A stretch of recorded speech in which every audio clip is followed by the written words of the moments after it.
अब मैं नैन्सी के ऊपर सारा दोष डाल सकती हूँ। चलो, पर मैं लाइट को सुन लूंगी जरूर क्योंकि मैंने पढ़कर आने के लिए बोला था। ओके ना, ऑन एयर आप मत करना बेटा, आप फिर बुरा मान जाएंगे। तो एसिड बेसिस एंड सॉल्ट में हम पढ़ रहे हैं एसिड को।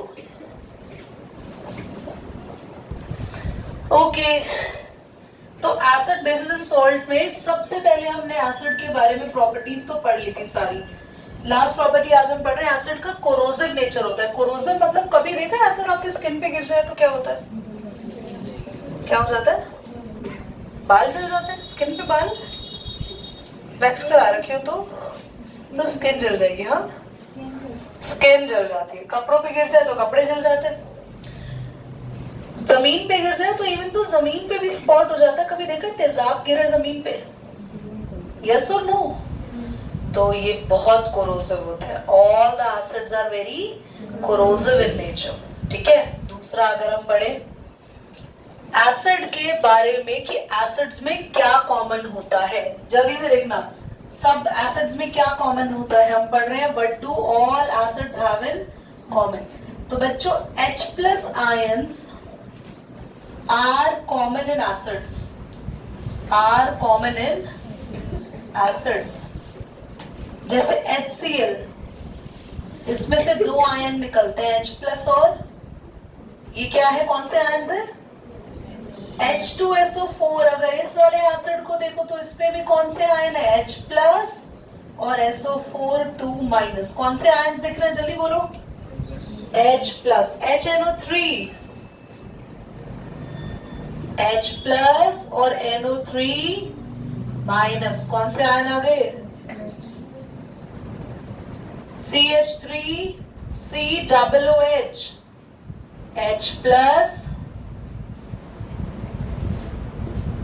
तो सॉरी ये तो गलत जगह बन गया।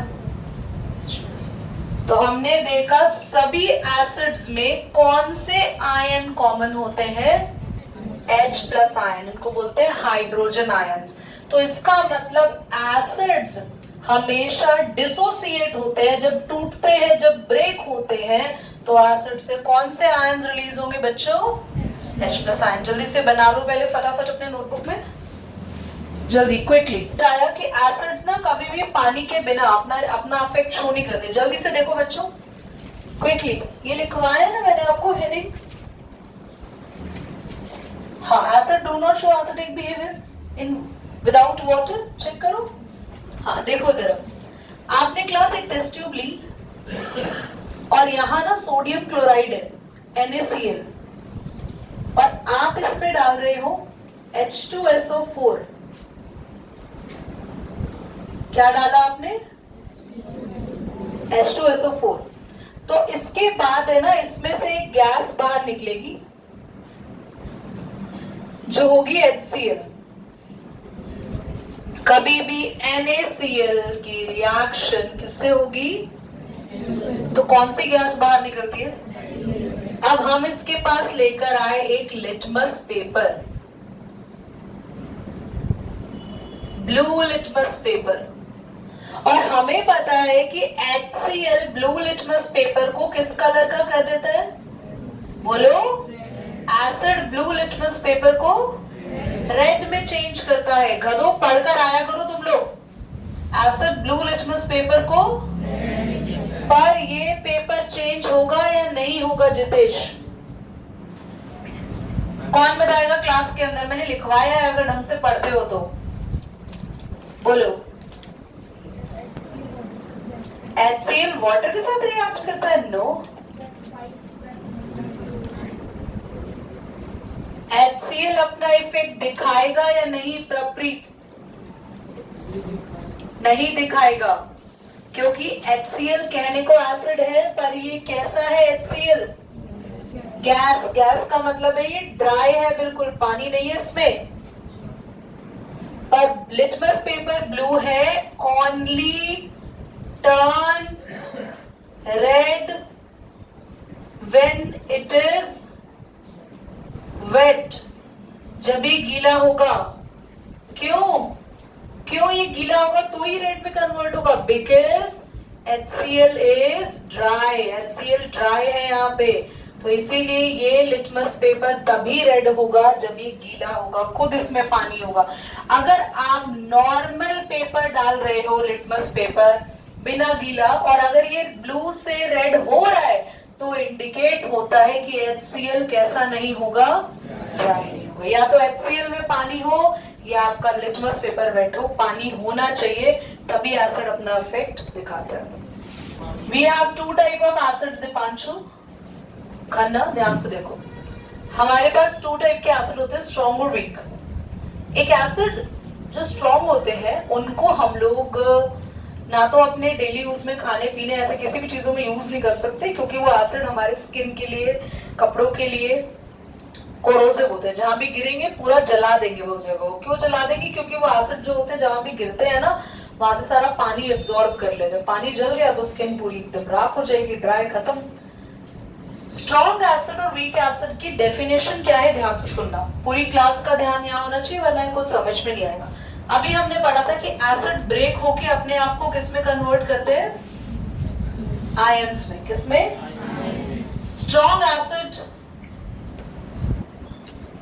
100% ब्रेक हो सकता है, 100% आयोनाइज हो जाएगा, 100% ब्रेक हो जाएगा, और 100% ही आपको H+ देगा। धीरे तो स्ट्रॉन्ग है, पूरा टूट जाएगा। स्ट्रॉन्ग का मतलब ही यहाँ पर ये है कि जो जितने ज्यादा H+ आयन आपको देगा वो उतना स्ट्रॉन्ग होगा। और वीक कौन होगा? जो ब्रेक नहीं होगा, मतलब पूरा ब्रेक नहीं होगा, 70% ब्रेक हो सकता है, 30% ब्रेक हो सकता है, 40% ब्रेक हो सकता है, 50% ब्रेक हो सकता है, मतलब उसके पास जितने H+ आयन है वो सारे आपको, तो वो क्या है, वीक एसिड। सुनने में उल्टा जरूर लगता है, बट ये डेफिनेशन ऐसे ही है। अगर कोई एसिड आपको 100% जितने H+ आयन है सारे दे देगा तो उसको बोलेंगे स्ट्रॉन्ग एसिड। वो कंप्लीटली आयोनाइज हो गया, जितने आयन्स थे उसने सारे अलग अलग कर दिए। पर अगर कोई एसिड ये कह रहा है कि मैं कुछ आयन्स दे रहा हूं पर बाकी के अपने मैं नहीं दूंगा, पर ऐसे डेफिनेशन में क्या लिखना है, जो कंप्लीटली आयोनाइज नहीं होगा उसको क्या बोलेंगे, वीक एसिड होता है। एसिटिक एसिड कौन है वीक इसमें से, ये रहा CH3, विनेगर वीक है, बाकी सारे कैसे हैं ये स्ट्रॉन्ग। करो पॉज करो, इधर देखेंगे सभी। क्लास एक मिनट, कॉपीज ना टर्न हो, ध्यान दो यहाँ पे। जितने भी बेसेस होते हैं सबके सब बिटर इन टेस्ट होते हैं। बेस कैसे होते हैं, कड़वे, और उनको टच करेंगे तो कैसा फील होगा, सोप जैसा। और बेस में ऐसे स्पेशल बेस जो पानी में घुल जाए उनको बोलेंगे एल्कली। जो बेसेस पानी में डिसॉल्व हो जाते हैं उनको बोलेंगे एल्कली। उसके बाद हमने देखा जैसे एसिड को, मैं पूछूंगी मैं क्या पढ़ा रही हूँ अभी, अगर ये वाला नहीं बताया तो उससे ज्यादा पिटोगे जिसके लिए अभी पिटने वाले हो। अगर एसिड को पानी में डालते हैं तो वो आयोनाइज होके कौन से आयन्स देता है कॉमनली, और बेस कौन से आयन देगा, समझ आया? Very good, OH-।